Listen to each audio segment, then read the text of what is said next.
Emily had always believed that a person's character was best revealed by the company they kept.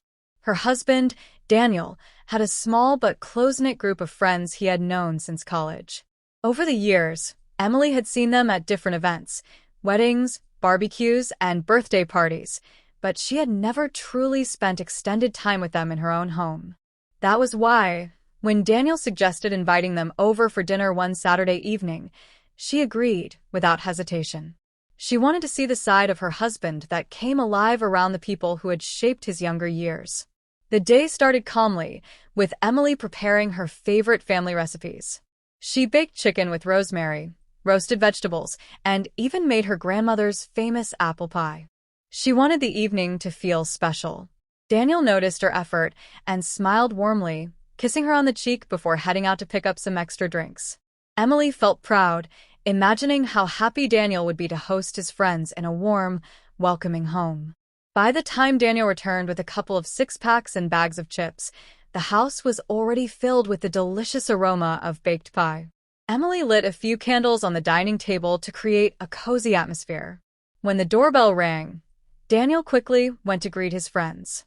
Emily peeked from the kitchen, watching as three men walked inside. Mark, a tall and outspoken guy with a booming laugh.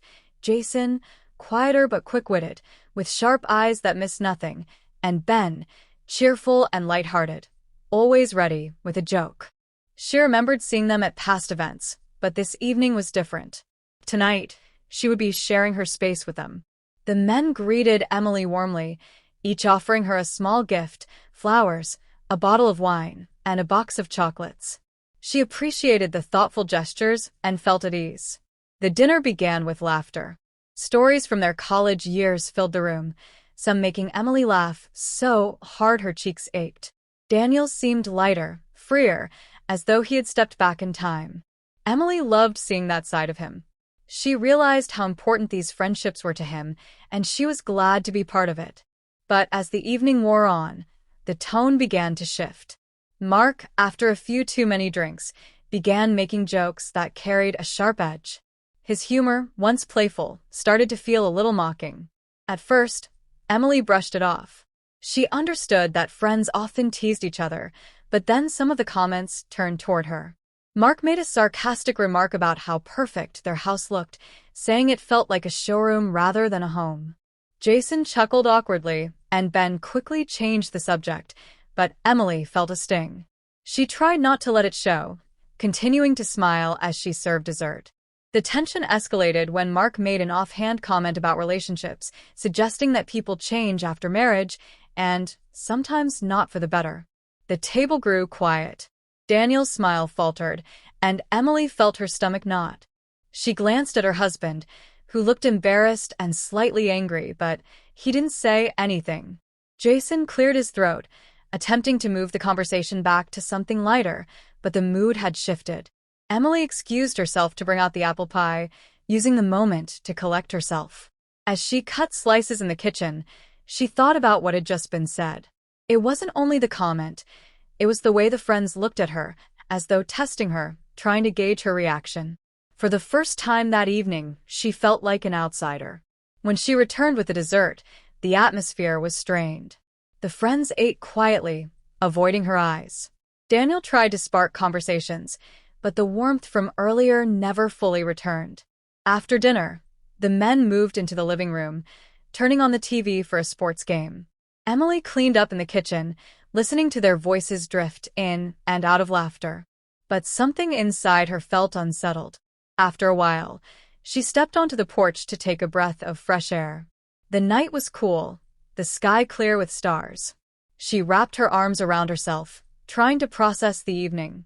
That was when she heard footsteps behind her. She turned to see Ben stepping outside. He looked genuinely uncomfortable. "Emily," he said quietly, "I just wanted to apologize for earlier. Mark can be careless when he drinks. He didn't mean to upset you." Emily appreciated his honesty. She smiled softly. "I know. But still, it wasn't easy to hear. Especially in my own home." Ben nodded. "I get it. Honestly, I was surprised he said that. Daniel doesn't deserve that, and neither do you. I'll talk to him." The sincerity in Ben's voice brought Emily some comfort. She realized then that not all of Daniel's friends saw the evening the same way. There was kindness among them, too. Later that night, after the friends left, Daniel came to their bedroom looking frustrated. He sat at the edge of the bed, running a hand through his hair. "I'm sorry about tonight," he said. "I didn't expect them to act like that. I should have said something." Emily sat beside him, resting her hand on his shoulder. "It's not your fault. They're your friends, and sometimes people say things without thinking. But maybe it's time to set boundaries." Daniel nodded slowly, clearly torn between loyalty to his old friends and his commitment to his wife. It was a difficult balance, but Emily respected him for grappling with it. Over the next week, Daniel spoke to Mark directly, explaining that his comments had crossed a line. Mark was defensive at first, but eventually admitted he had been out of line. Though their friendship didn't end, there was a new understanding. Jason and Ben, meanwhile, reached out to Emily personally to reassure her that they valued her presence and respected her. Emily learned something valuable from that night. Friendships, no matter how long they lasted, needed to evolve with time. Loyalty didn't mean accepting disrespect. And sometimes, the most shocking moments came not from grand betrayals, but from small cracks in trust that revealed what needed to change.